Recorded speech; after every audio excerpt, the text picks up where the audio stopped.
नारायण आणि नारायणी तत्वाला माझा नमस्कार. आजचं सेशन सुरू करूया. विनोबा भावेंच्या पुढच्या कथा आपण घेऊया की आता महात्मा गांधीजींना ते भेटतात तर काय होतं. लहानपणापासून मला बंगाल आणि हिमालयाची ओढ होती असं ते म्हणतात. बंगालची क्रांतीची प्रेरणा आणि हिमालयाची शांती ज्ञान मला अनुभवायचं होतं.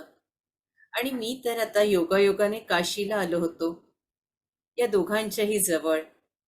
पण कुठेतरी मला या दोन्ही मनाने मात्र मी दोन्ही ठिकाणी जात होतो असं ते म्हणतात. बघा, खूपदा असं होतं ना आपलं, की आपल्याला कुठेतरी जायचं असतं एखाद्या छानशा ठिकाणी, आणि तसं फिजिकली जाणं आपलं होत नाही, पण मनाने मात्र आपण त्याच ठिकाणी असतो की हा मी तिथे गेलीये, मला त्यांचं सहवास मिळ. कुणाही एखाद्या ज्ञानी व्यक्तीचा असू दे किंवा एखादं असं ठिकाण असू दे की जे आपल्याला खूप दिवसापासून, कैलासधाम असू दे की ऋषिकेश असू दे की अयोध्या असू दे, ते शहर आपल्याला बोलवत असतं आणि मनाने मात्र आपण तिथे पोचलेलो असतो. अशीच स्थिती झालेली आहे विनोबाजींची, की मनाने ते बंगालमध्ये पण होते. वंदे मातरमचा जयघोष त्यांना ऐकू येत होता, ती क्रांतीची प्रेरणा त्यांना मिळत होती आणि हिमालयाची उत्तुंगता, हिमालयाचं ज्ञान त्यांना मिळत होतं. मनाने हे सगळं ते अनुभवत होते, पण शरीराने मात्र आता ते महात्मा गांधीजींजवळ पोचणार होते. झालं असं की महात्मा गांधीजींचं एक भाषण त्यांनी ऐकलं आणि गांधीजी ज्या विषयावर बोलत, महिनोन महिने लोक त्या विषयावर चर्चा करत, आणि त्या विषयावर इतकी चर्चा झाली, तो मुद्दा होता अहिंसेचा. महात्मा गांधीजींनी त्यात सरळ सरळ सांगितलं होतं की जो मनुष्य मनाने मनाने मी पुन्हा रिपीट करते, मनाने हिंसा करतो तो जास्त घातकी आहे. म्हणजे असं होतं बघा, अगदी सोप्या भाषेत मी संवाद साधू इच्छिते, की आपल्याला मनाने वाटतं की हा काय मला त्रास देतो, याचं असंच व्हायला हवं, तिचं तसंच व्हायला हवं. किंवा एखाद्याची जर गोष्ट अशी काही झाली असेल की एखाद्याचा पाय मुरगळला, एखाद्याला दुखापत झाली, तर आपण त्याला त्याच्याबद्दल बोलतो, बरं झालं भोगलं तिने तिचं. होतं ना, मला फक्त अंगठे दाखवा, म्हणजे टू वे कम्युनिकेशन होईल. आता होत नाही, मंजूर आहे, पण आधी हे आपल्या बाबतीत झालंय. बरं झालं भोगलं, मला खूप त्रास दिला. पडणारच होती ती. ही पण एक हिंसाच आहे ना, की आपण त्याच्या पडण्याची वाट बघतोय, आपण त्याला त्रास होण्याची वाट बघतोय. आता ध्यानात आलो होत, आता आपलं असं होत नाही, पण या गोष्टी आपल्या आयुष्यात घडल्या, म्हणजे ही एक हिंसा आहे.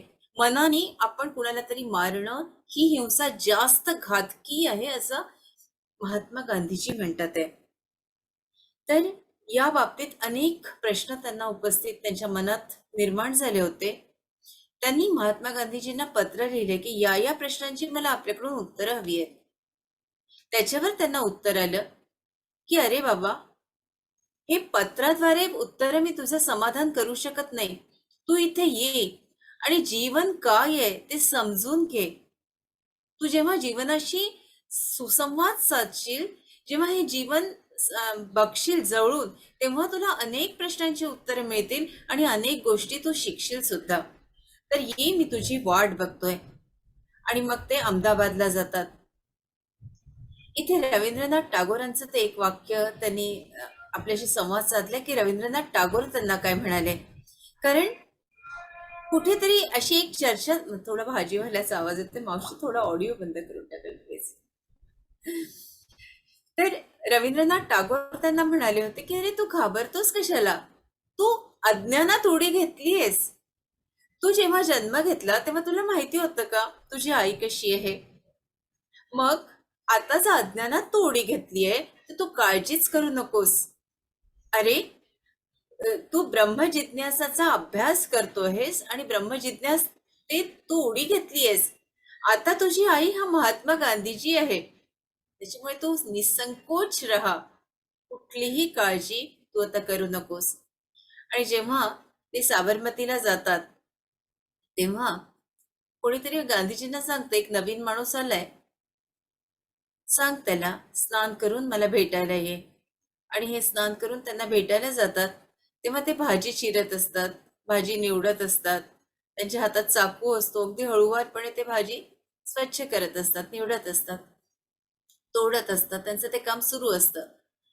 हे येतात, जरा त्यांच्याकडे बघतात, त्यांनाही एक चाकू देतात की निवड, तोड. आणि कधीच विनोबाजींनी 20-21व्या वर्षी हा काही भाजी वगैरे निवडण्याचं कधी त्यांनी काम केलेलं नसतं. आणि ज्या व्यक्तीनं कधी कामच केलं नाही तर त्याला खूपच प्रश्न पडतो की मी आता हे निवडू कसं आणि हे स्वच्छ करू कसं आणि कापू कसं. पण हा पहिला पाठ मी त्यांच्याकडून शिकलो असं ते म्हणतात.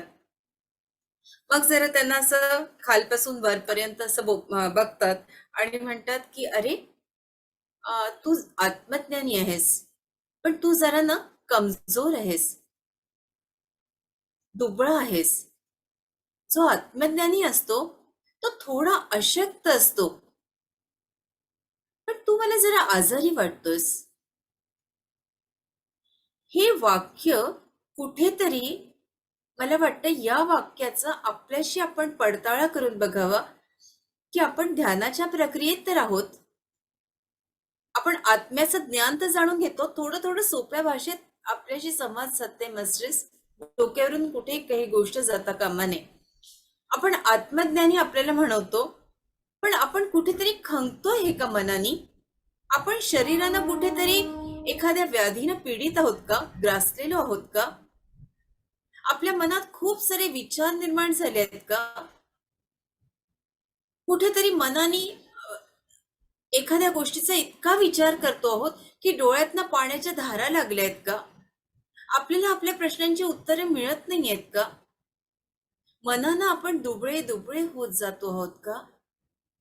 या सगळ्या गोष्टींचा थोडा विचार आपल्यालाही करणं, जसं विनोबाजींना महात्मा गांधीजी म्हणतात की जरा तू आत्मज्ञानीत आहेस, पण तू दुबळा वाटतो, तू आजारी वाटतोयस.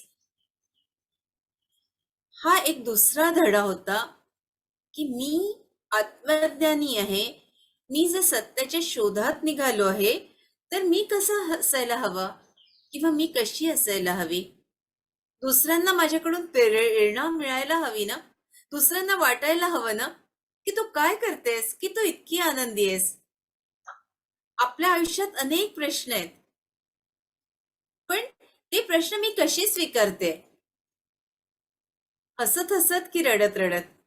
अगदी मंगेश पाडगावकरांच्या शब्दात, आयुष्य कसं जगायचं, हसत हसत जगायचं की रडत रडत जगायचं. पेला अर्धा भरला आहे म्हणायचं की पेला अर्धा सरलाय म्हणायचं, तुम्हीच सांगा कसं जगायचं. किती छान मंगेश पाडगावकरांनी अध्यात्म शिकवलंय आपल्याला. किती सुंदर ओळी आहेत या. अध्यात्म अध्यात्म म्हणजे काही फक्त ध्यान लावणं नाही, तर आपण प्रत्येक क्षण कसा जगतो आहोत हे सुद्धा समजून घेणं म्हणजेच अध्यात्म ना. अगदी साधी भाजी फोडणी घालताना मी ती प्रेमाने करते की नाही, की माझ्या डोळ्याला धारा लागल्यात आणि खूप काहीतरी मी दुःखी आहे आणि मी स्वयंपाक करते, असा जर स्वयंपाक केला तर ज्या व्यक्तीला मी खाऊ घालते त्या व्यक्तीला मनशांती मिळणारच नाही. तर अगदी छोट्या छोट्या गोष्टीतून हे अध्यात्म आपण शिकत असतो. राज कपूरचा जो सिनेमा आहे बघा, ते गाणं मला आता पटकन आठवत नाही, किसी की मुस्कुराहटो पे, हेच आहे ना, की खालून एक डोंगळा जातोय की कॉक्रोच जातोय, आता लक्षात पण नाही येते पटकन. त्याचा पाय जाणार असतो तर तो पाय असा पटकन आपल्या वर उचलतात. ही अध्यात्मच आहे ना, की माझ्या हातून काही कुठल्या किड्या मुंगीचा वध व्हायला नको. अगदी छोट्या सोप्या शब्दांमध्ये हे अध्यात्म आपल्यापर्यंत पोचत असतं, अगदी प्रत्येक लहान लहानशा गोष्टीतून. तर इथे ही भेट तर होते आणि ते भारावून जातात खूप. रोज एक प्रार्थनेची वेळ असते, त्या वेळेला महात्मा गांधीजी प्रार्थनेला सगळे बसत असतात महात्मा गांधीजींच्या सोबत. तर या प्रार्थनेत सुरुवातीला ते जे आश्रमातले बाकीचे मेंबर्स असतात त्यांना वाटतं की हा एक जड माणूस आहे, याला काही विशेष येत वगैरे नाही. आणि नंतर एकदा गीतेवर ते बोलत असतात की कर्म श्रेष्ठ आहे, आणि दुसरं वाक्य असतं कर्माहून ज्ञान श्रेष्ठ आहे. तर एक माणूस विचारतो की कर्म श्रेष्ठ आहे म्हणजे काय आणि कर्माहून ज्ञान श्रेष्ठ आहे म्हणजे काय, जरा आम्हाला समजेल अशा भाषेत शिकवा. तर महात्मा गांधीजी म्हणतात, पहिलं जे वाक्य आहे ती गौण भाषा आहे आणि दुसरी जी आहे ती श्रेष्ठ भाषा आहे. की कर्मश्रेष्ठ ही गौण भाषा. विनोबाजी हे सगळं ऐकत असतात, पण थोडा विचार करतात आणि म्हणतात, मला थोडं बोलायचंय. कर्म श्रेष्ठ आहे ही भक्तीची भाषा आहे आणि कर्मापेक्षा ज्ञान श्रेष्ठ आहे ही ज्ञानाची भाषा आहे. जेव्हा गांधीजी त्यांचं हे वाक्य ऐकतात तेव्हा अगदी भारावून जातात आणि म्हणतात, विनोबा, मला हे वाक्य मिळत नव्हतं रे. मला हे शब्द सापडलेच नाही. तू किती सहज सोप्या भाषेत सांगितले. बघा, मला ही गोष्ट खूप महत्वाची वाटली की ऍप्रिशिएट करणं. कुणाची एखादी गोष्ट असेल, जेव्हा आपण त्याला म्हणतो की तू छान लिहिलंस, तू चांगलं बोलली, त्या व्यक्तीलाही आनंद होतो. तू हे चांगलं काम केलं. मला हा शब्द मिळत नव्हता, तू मला उत्तर दिलं.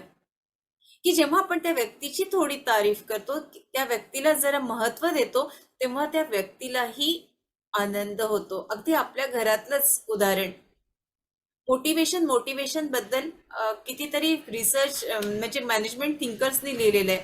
माझे वडील एक खूप छान अगदी सहज सोपं शिकवताना इतके छान उदाहरणं द्यायचे की बेटा, आपण म्हणजे बेटा म्हणजे मी इथे मला संबोधून त्यांनी बेटा म्हणून अनेक उदाहरणं दिले, पण वर्गात ते शिकवायचे की जेव्हा तुमच्या आईने एखादी छानशी भाजी केली आहे आणि तुम्ही म्हणता की आई, तुझ्या हातची भाजी किती काय छान झाली, तेव्हा त्या माऊलीच्या डोळ्यात जी चमक असते ना, ते म्हणजे मोटिवेशन, ते म्हणजे अभिप्रेरणा. मला ते इतकं असं अपील व्हायचं शिकताना त्यांच्या हाताखाली की मोटिवेशन म्हणजे how to induce the people to work वगैरे वगैरे वगैरे एन नंबर ऑफ मॅनेजमेंट थिंकर्सने दिलेल्या व्याख्या एकीकडे आणि वडिलांनी ती साधी सोप्या शब्दात सांगितलेली व्याख्या एकीकडे.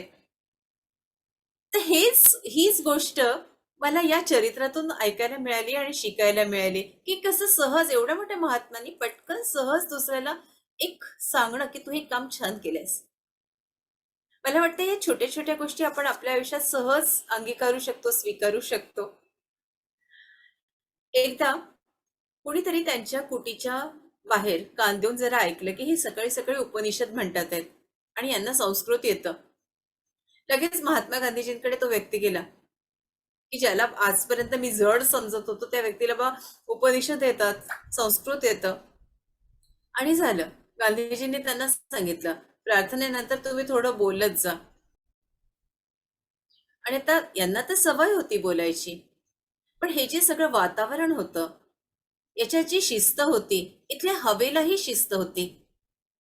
तर हा जो शब्द वापरला हा मला खूप आवडला की समत्वयुक्त कसं बोलायचं. समत्वयुक्त म्हणजे भान ठेवून कसं बोलायचं, नाही तर आपलेही राऊत होतात. बरोबर ना? कसं बोलायचं हे आपल्याला समजतच नाही. असं खूपदा होतं का? याचं आत्मसंशोधन, हा विचार आपल्यालाच आपल्या करायला हवा की मी जास्त बोलून जाते का, की मी खूप कमी बोलते, मला व्यवस्थित प्रश्नांची उत्तरं देता येतात का. म्हणजे समत्वयुक्त बोलणं म्हणजे भान ठेवून बोलणं, हे जे आहे याच्यावर विनोबांनी त्या 21-22व्या वर्षी किती विचार केला की मला कसं बोलायचंय, माझं बोलणं कसं प्रभावी असेल आणि मला नेमक्या शब्दात माझं बोलणं कसं पोचवायचंय, याचा इतका सखोल विचार करून विनोबा प्रत्येक गोष्ट, प्रत्येक शब्द बोलत असायचे. आता आपल्याला सगळ्यांनाच माहितीये की विनोबा भावेंचा आश्रम हा पवनारला आहे. सेवाग्राम आणि पवनार फारसं अंतर नाही. पण जसे काही व्यक्ती महात्मा गांधीजींना भेटायला जात, तसं गांधीजी म्हणत, तुम्ही विनोबांना भेटला आहात का, तुम्ही त्यांनाही भेटून या. आणि मग एक प्रसिद्ध क्रांतिकारक की त्यांना गांधीजींनी पाठवलं की विनोबांना भेटून या. आणि हे व्यक्ती आले. आता विनोबाजी तिथे अं, आपलं झाडं लावणं किंवा खोदकाम करणं हे सगळ्या गोष्टी करत होते. तर हे व्यक्ती जेव्हा आले तेव्हा त्यांनी असं वर बघितलं नमस्कार, मी अमका अमका आणि मला गांधीजींनी आपल्याला भेटायला सांगितलं. कशासाठी आलात? काय काम आहे आपल्याला? काही नाही, दर्शन घ्यायला आलो. मग विनोबाजींना म्हटलं दर्शन घ्यायला आलो. पुन्हा ते आपल्या कामात गडले. या व्यक्तीने बघितलं हे काम करतात आणि माझ्याशी काही बोलत नाहीयेत. त्यांना हे काही कळलं नाही की हे काम बाजूला ठेवायचं, कारण काम म्हणजे काम, काम ही पूजा. मग हे काम बाजूला ठेवायचं आणि या व्यक्तीशी संवाद साधायचा, हा काही दुसरा विचार मनात आला नाही. आणि मग ते व्यक्ती जरा रागवूनच यांच्याकडे गांधीजींकडे गेले आणि कशा व्यक्तीकडे तुम्ही मला पाठवलं की ज्याने माझी दखलही घेतली नाही. काय करत होता विनोबा? विनोबा खणत होते. बरोबर ना? विनोबा काम करत होते. तुम्ही त्यांना सांगून जायला हवं होतं. आपण जेव्हा एखाद्या व्यक्तीकडे जातो तेव्हा त्या व्यक्तीची जरा त्या व्यक्तीला कल्पना द्यायला हवी की मी तुमच्या घरी येतोय किंवा मी तुम्हाला भेटायला येतोय. तसं तुम्ही केलेलं नाही. मग तुम्ही त्याच्यावर कशाला रागवता? अशी त्यांची समज त्यांच्या पद्धतीने त्यांनी काढली. पण जेव्हा विनोबा त्यांना भेटले तेव्हा चांगलं फटकारलं की अरे, तो व्यक्ती पायी पायी पायी पायी तुझ्या तिथे भेटायला आला. तू खोदत होता, पण तुला एवढं कसं कळलं नाही त्या व्यक्तीला भेटणं, त्या व्यक्तीशी संवाद साधणं. कोणी आपल्याकडे येतंय म्हणजे त्याच्याशी संवाद साधायलाच हवा, त्याच्याशी बोलायलाच हवं. त्याला काय हवंय ही विचारपूस करायला नको का? त्या वाक्याने नक्कीच ते जरा जागेवर आले की नाही माझं चुकलं ही जाणीव त्यांच्या मनात निर्माण झाली. ते त्यांचं जे वाक्य आहे ते त्यांच्या शब्दात सांगते की मी स्वभावानं जंगली जनावरासारखा, पण बापूनं मला पाळीव जंगली जनावर केले.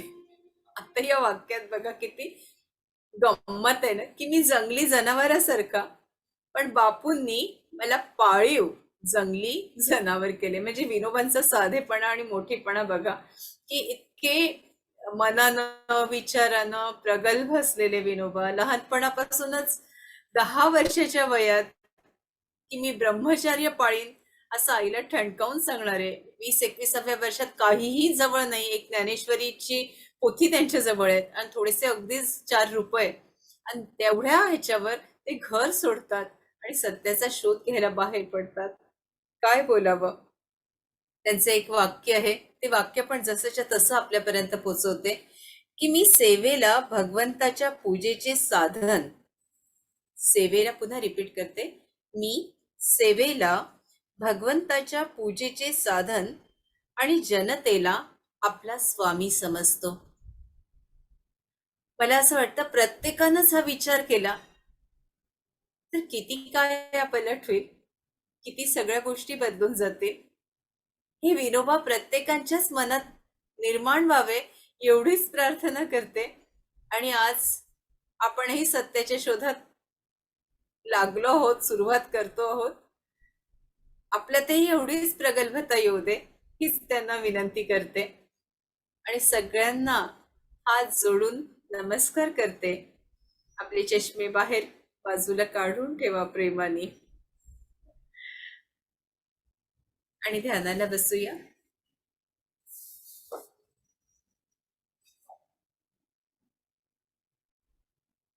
एकदम शांत व्हा मास्टर्स.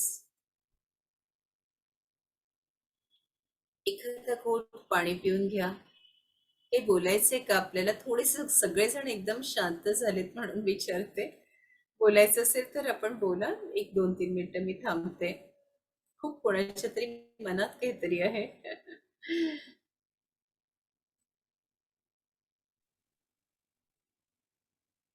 बोलायचंय का? हॅलो ऋताताई. हा, बोला दादा. सगळ्यांना गुड मॉर्निंग. तुम्ही आज पवनार डॅमचा उल्लेख केला ना? हा. तर मी तिथे सेवाग्रामला इंजिनिअरिंग कॉलेज आहे, Bapurao Deshmukh college of engineering. तिथे अरे मी वा. 4 वर्ष होतो, हॉस्टेलमध्ये राहिलो होतो तिथे. हा, हा. आणि पवनार आपलं हे बापू कुटी आणि पवनार हे दोन्ही हम्म. दोन्ही स्थळं एक बऱ्याचदा मी व्हिजिट केलेली. तर ते पवनार आश्रम जे तुम्ही म्हटलं विनोबा भावेंचं, ते खरंच हा. खूप छान आहे. म्हणजे शांतता तिकडे खूप आहे. आणि हा. असं शेजारी थोडंसं पाणी लेक वगैरे असं पण आहे ना वाटतं तिथे. हम्म. डॅमच्या शेजारचं आहे ते. नदी आहे, विनोबाजींची समाधी आहे. हो. हा. छान आहे ते. म्हणजे मला आठवलं हा. एकदम ते म्हणून मी शेअर केलं. खूप छान. तुम्ही सेवाग्रामला शिकलात. अरे वा, हो, ग्रेट. हो. मी जशी म्हणजे माहेरी जाते ना, तसं पवनारला नेहमी जाते. म्हणजे असं कधीच होत नाही की पवनारला गेली नाही. गौतम भाईंना भेटते, कारण गौतम भाईच आता तिथे सगळं सांभाळतात आहेत. ते जवळजवळ वयाच्या 7व्या-8व्या वर्षांपासून विनोबाजींच्या संपर्कात होते, सहवासात होते आणि सगळं काम तेच बघत होते. आतापर्यंतही तेच बघतात आहेत. खूप छान वाटतं. जसं माहेरून आपण निघतो तसं मला त्यांना भेटून निघताना वाटतं. डोळ्यात पाणी येतं. प्रत्येक वेळेला मी त्यांना भेटत असते आणि खूप आमच्या गप्पा होतात. एखादा दुसरा फोटो जरूर शेअर करेन आपल्यासोबत. मला खूप आकर्षण आहे या स्थानाचं, विनोबाजींचं, गौतमभाईंचं. कुठले कुठले आपल्या मागच्या जन्मीचे संबंध असतात ठाऊक नाही, पण आपण त्या जागेशी, स्थानाशी खूप जोडलो असतो. माझ्या मुलीला सेवाग्राम आवडतं, मला पवनार आवडतं. असं तिथे मला सगळ्यांना अजूनही विनंती. आठवतंय ॲक्चुअली हे होतं काय? ते विनोबा भावे जसं ज्या रूममध्ये राहिलेत, काय वस्तू हा. वापरलेल्या आहेत, त्या सगळ्या गोष्टी तिथे ठेवलेल्या आहेत ना. डेस्क हो. त्यांचं वगैरे असं. ते हो. अचानक डोळ्यासमोर सगळी ती चित्र उभी राहायला लागली. तुम्ही पवनार म्हटल्यानंतर. सेवाग्रामलाही सगळ्या वस्तू जपल्या आहेत, पवनारलाही आहेत आणि खूप छान वाटतं. तिथे पुस्तकं खूप सुरेख आहेत. ही माझ्या मागची, आता मी आज तर विनोबा लावलेत, पण माझ्या मागची जी पुस्तकं आहेत, अर्ध्यापेक्षा जास्त ही विनोबा भावेंची पुस्तकं आहेत आणि इतकी सुंदर आहेत. तुम्ही आलात तर जरूर भेट द्या. कधी येतात तेही सांगा. जर मी तिथे असली तर तुम्हाला घेऊन जाईन आणि आपण जरूर दर्शन घेऊ. तुम्ही विनोबा भावेंबरोबरच बसल्यात असं वाटतंय ते तुमचं बॅकग्राऊंड पाहिल्यानंतर. थँक्यू दादा. मी सगळ्यांना विनंती करते की आपले चष्मे बाजूला काढून ठेवावे आणि शांतपणाने, एकदम शांतपणाने आपले कोमलतेने डोळे मिटून घ्यावेत.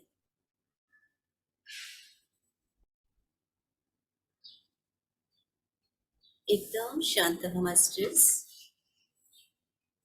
एकदम शांत. ब्रह्मरंध्रातून संपूर्ण ऊर्जा आपल्या शरीरात जाते.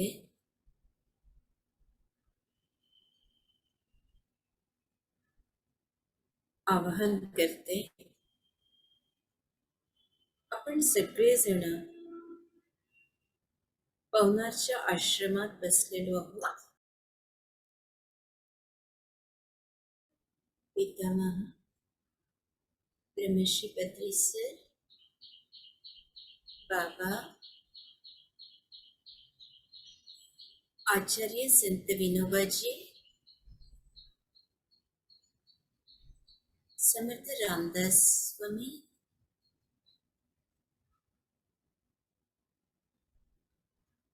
समर्थ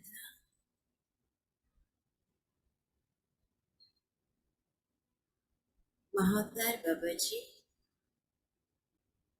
महादेव आणि महादेवी, ही संपूर्ण ऊर्जा आपल्या पावलापासून शरीराच्या प्रत्येक अवयवात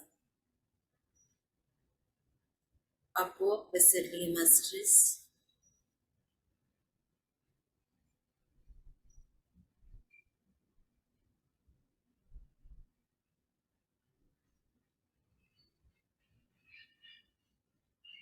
इतकी प्रचंड ऊर्जा आहे की आपल्या शरीराला जिथे जिथे गरज आहे तिथे तिथे हिलिंग होत आहे. कोणाच्या स्पायनल कॉर्ड मधून होत आहे, कोणाच्या गुडघ्यांना, कोणाच्या हाताला,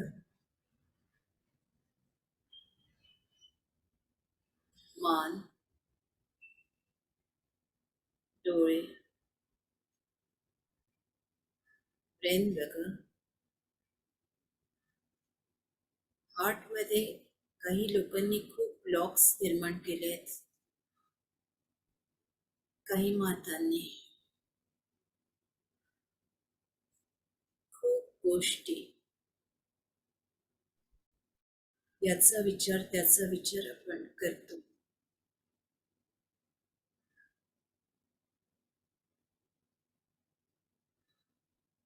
फील करा मास्टर्स.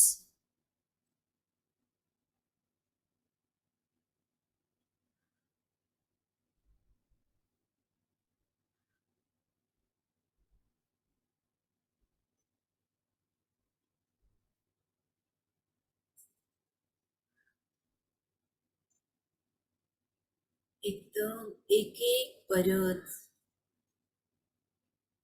हा प्रकाश आतून बाहेरून आपले संपूर्ण शरीर आणि आपला ऑरा व्यापून टाकले. आपण पूर्णपणे सुरक्षित आहात आणि एक सुरक्षा कवच आपल्या भोवती आहे. काही जणांचे गायनिक प्रॉब्लेम्स आहेत, आपल्या घरातले मेंबर्स आहेत की ज्यांना गायनिक समस्या आहेत, त्यांना तिथे सुद्धा ऊर्जा मिळते. मास्टर्स, आपल्या घरातल्या मंडळींना सुद्धा बोलवा मनाने आणि त्यांना ती ऊर्जा मिळते हे फील करा.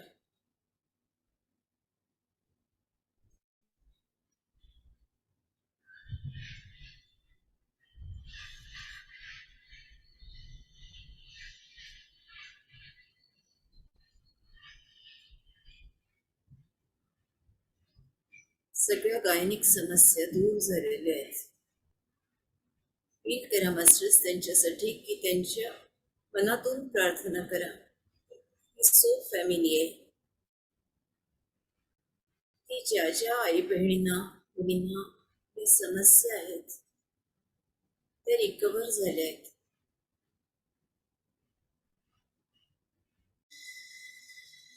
संपूर्ण शरीर बघून द्या आणि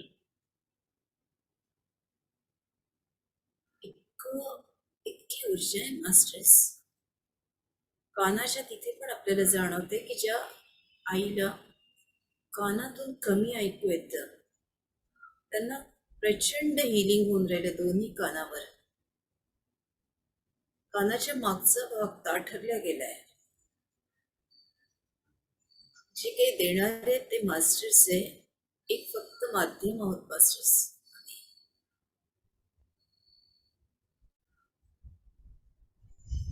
आणि आता हिरव्या रंगाचा प्रकाश त्या सोनेरी रंगात मिसळलाय. हे पूर्ण शरीर आपलं हील होत आहे.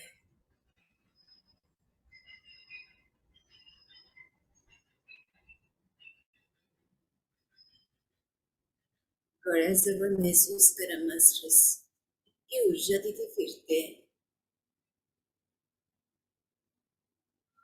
आणि ती संपूर्ण ऊर्जा अगदी प्रत्येक परत परत परत अशी झिरकून राहिली आहे. आपल्या ऑरामध्ये ती ऊर्जा आहे, सोनेरी आणि हिरवा रंग, आणि तो आपल्या मानेच्या तिथे महसूस करा.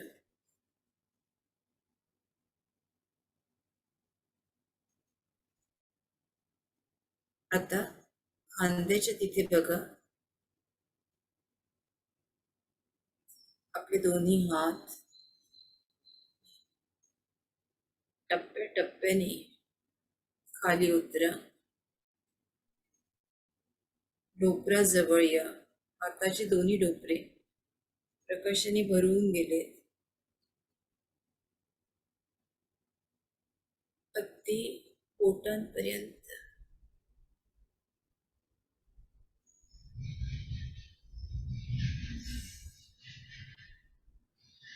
तळवे,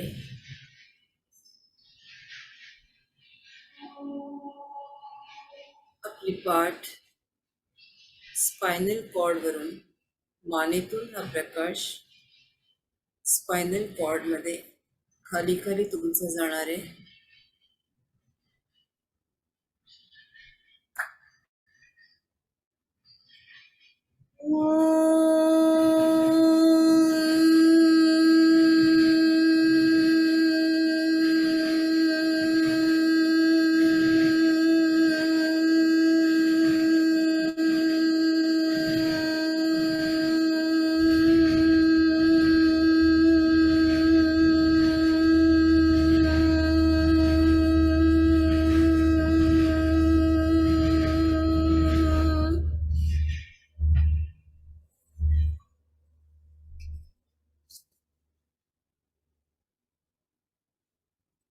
सगळी वरची पाठ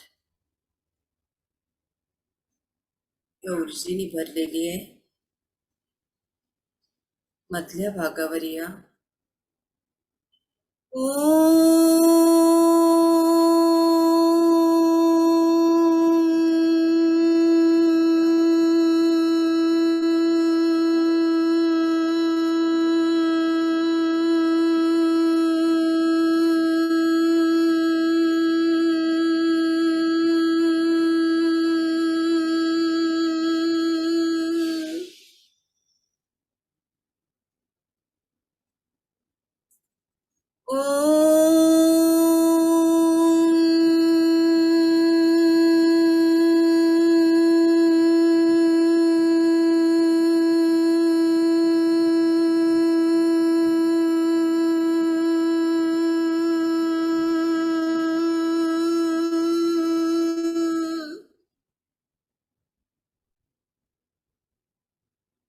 पूर्ण ऊर्जा, ओंकाराची ऊर्जा आपल्या पाठीमध्ये स्पायनल कॉर्ड मध्ये आणि संपूर्ण शरीरात पसरलेली आहे.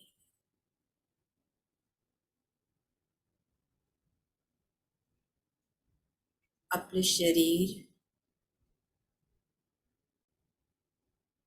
शांत झाले मास्टर्स. संपूर्ण शरीर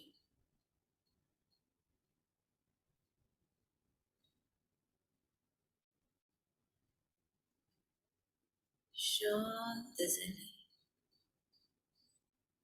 सगळे चक्र शरीरावरचे शांत झाले. एक श्वास आपल्या मणिपूर पर्यंत घ्या आणि महसूस करा. पावलापासून मणिपूर पर्यंत सगळे शांत झाले.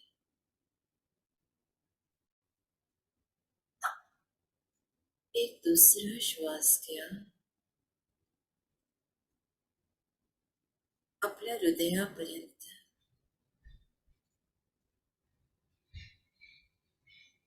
हृदय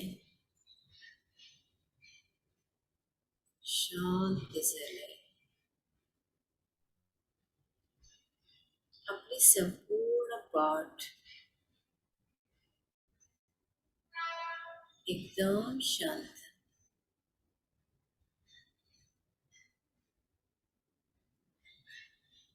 तिसरा श्वास घ्या मास्टर्स. आपल्या विशुद्ध चक्रापर्यंत.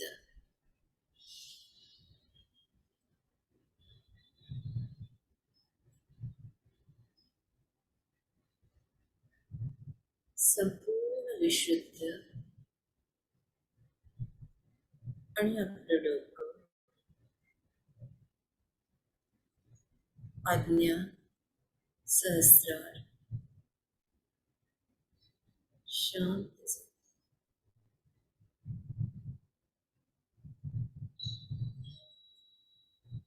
आपले पाचही कोश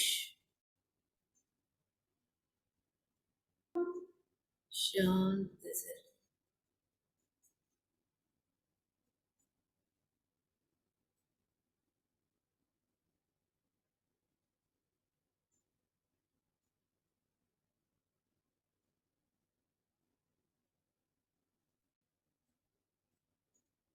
आपल्या डोक्यावर एक मोठं पिरॅमिड आहे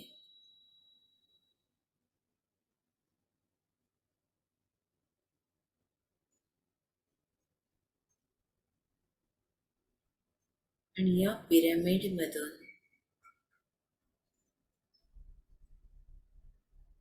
प्रचंड ऊर्जा आपल्या शरीरात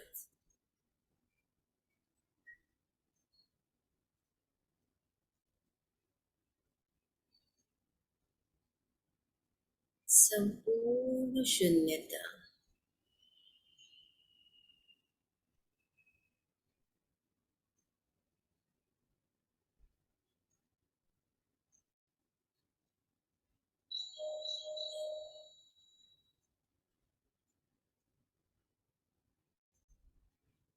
अजून खोल जा मास्टर्स और गहरे उतर जाओ. आपल्या श्वासाची दोरी घेऊन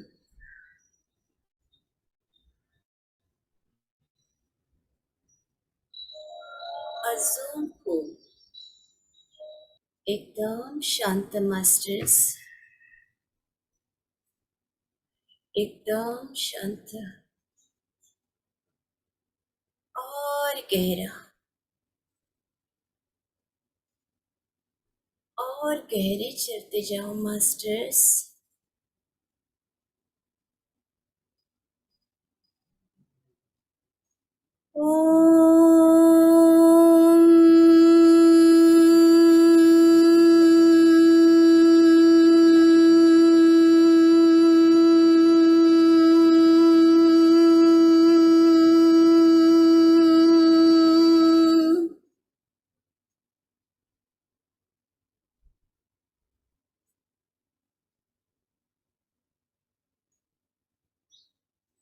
ब्रह्मांडातील संपूर्ण ऊर्जेशी आपण जोडले आहात.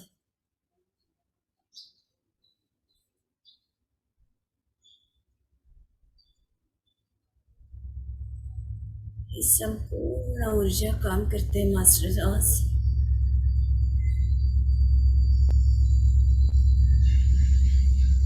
अजून शून्यता.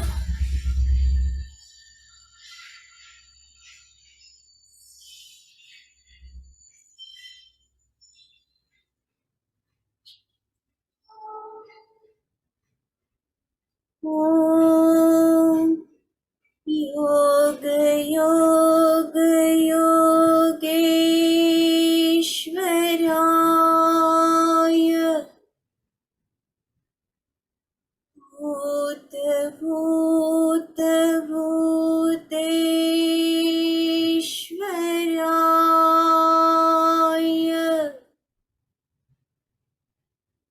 काल काल कालेश्वराय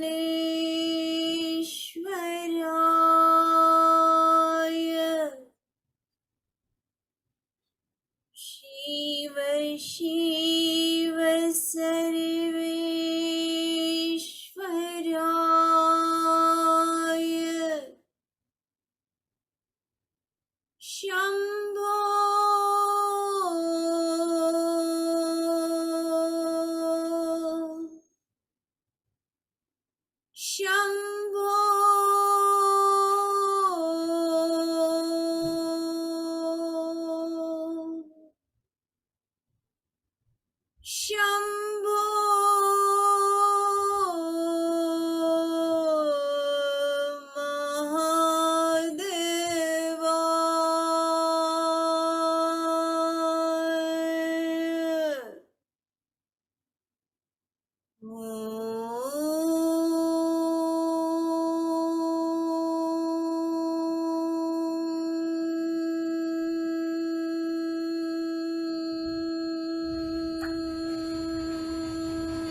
अनेकांना आज अद्भुत अनुभूती येते.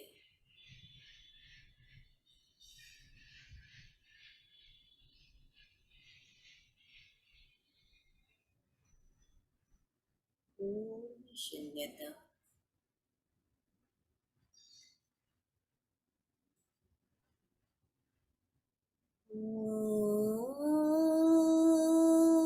नमस्ते अस्तु भगवन् विश्वेश्वराय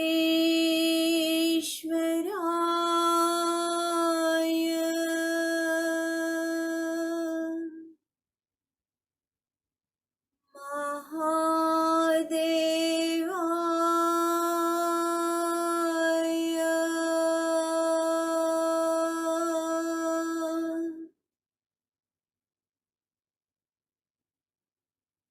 त्र्यंबकाय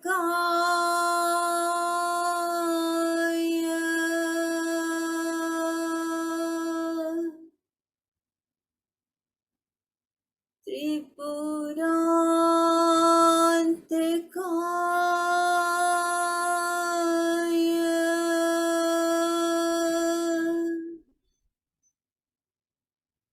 त्रिकालाग्निकालाय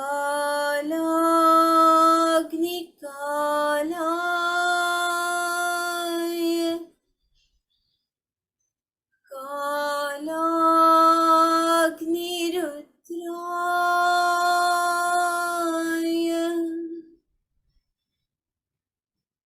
नीलकंठाय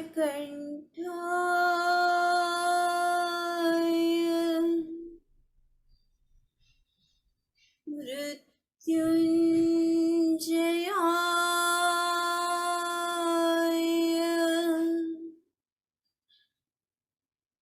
सर्वेश्वराय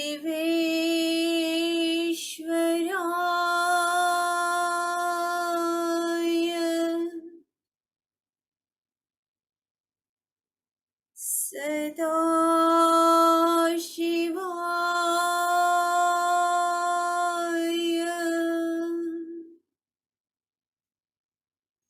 श्रीमन्महादेवाय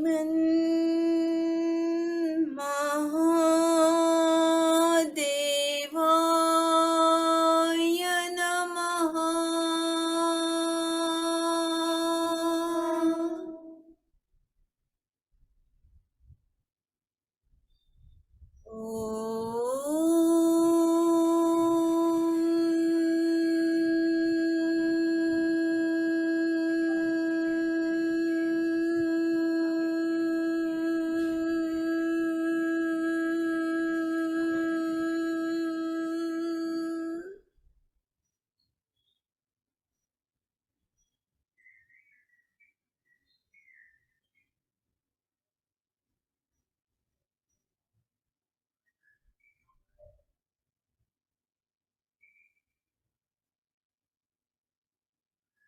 ओंकाराची संपूर्ण ऊर्जा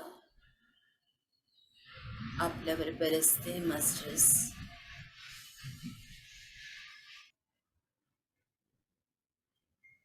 ओम आदिशक्ती नमः.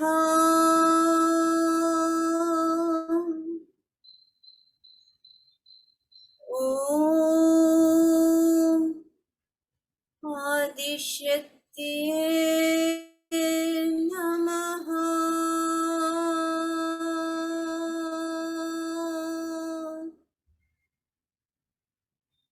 ओम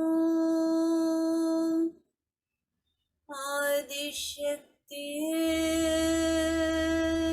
नमः.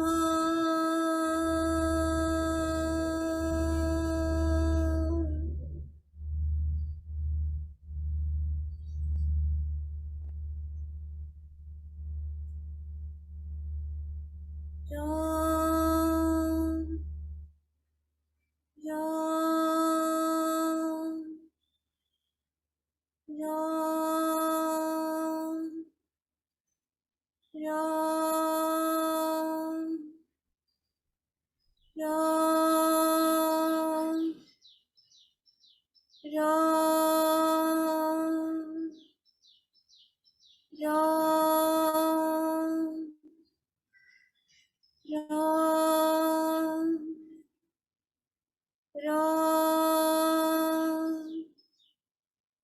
राम राम राम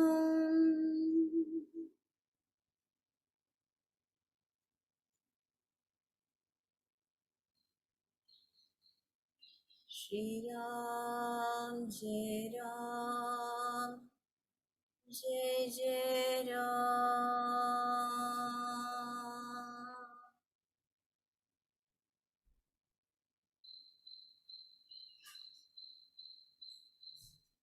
श्री राम जय राम जय जय राम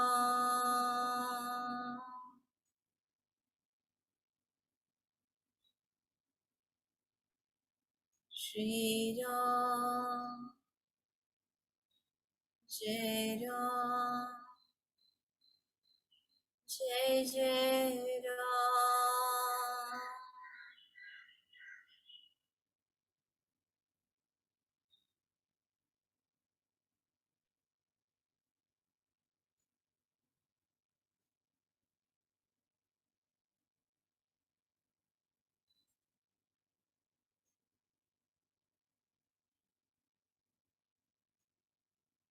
एकदम शून्यता.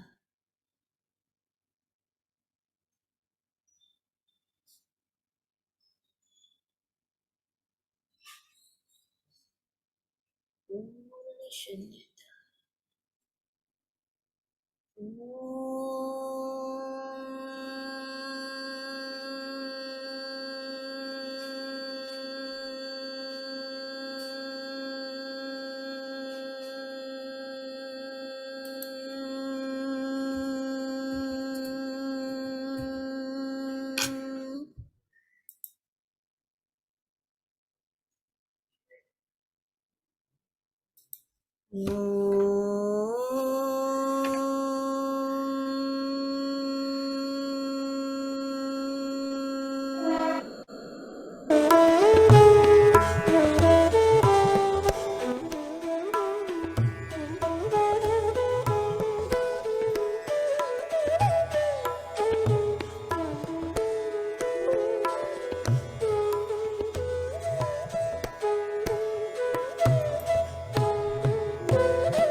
आपण ज्यांना आवाहन केलं होतं ते ब्रह्मश्री पितामह पत्रीसर बाबा,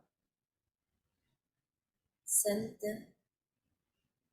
आचार्य विनोबा भावेजी, समर्थ रामदास स्वामी, महाअवतार बाबाजी,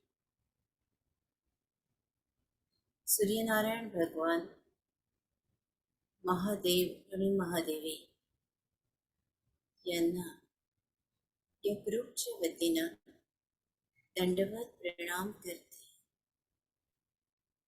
कोटी कोटी दंडवत प्रणाम आणि धन्यवाद. या विश्वाचं कल्याण झालेलं आहे.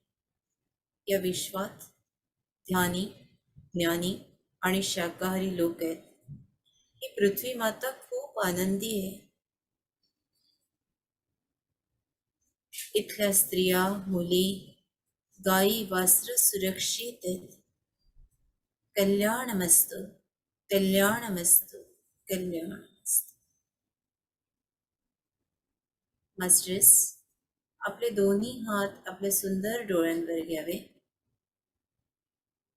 5, 4, 3, 2, 1, 0 आणि हळूहळू आपले डोळे आपण स्वतः महादेव आणि महादेवी आहात या आविर्भावाला उघडावेत. मास्टर्स, अत्यंत कोमलतेने, अत्यंत हळूवार.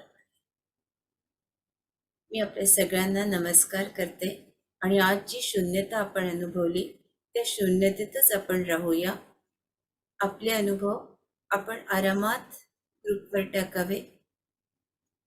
सगळ्यांना खूप खूप धन्यवाद. नमस्कार. मी आपली रजा मागते.